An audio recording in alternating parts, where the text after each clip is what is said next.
Hey there sailors, in this video I'm going to show you how you can find corn in Windrose. Now currently I'm in one of the foothills area islands. Basically this is pretty much the island that you can unlock once you've finished the coastal jungle and defeated the main boss. Now right here is pretty much corn. Some of these fields don't really have any corn in them, but a few of them should have it.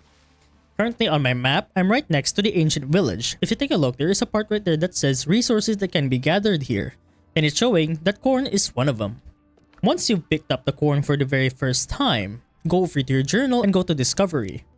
Once you've unlocked corn, you pretty much have unlocked flour and baked goods production, including a very important building called the millstone. Now the schematics that you got are the millstone parts, the cornmeal, and other food related recipes. So this is pretty much a keystone discovery over on the foothills. It might be different for your map, but I just found it right over to the ancient village. So keep that in mind. And that's pretty much about it on how to find corn in Windrose.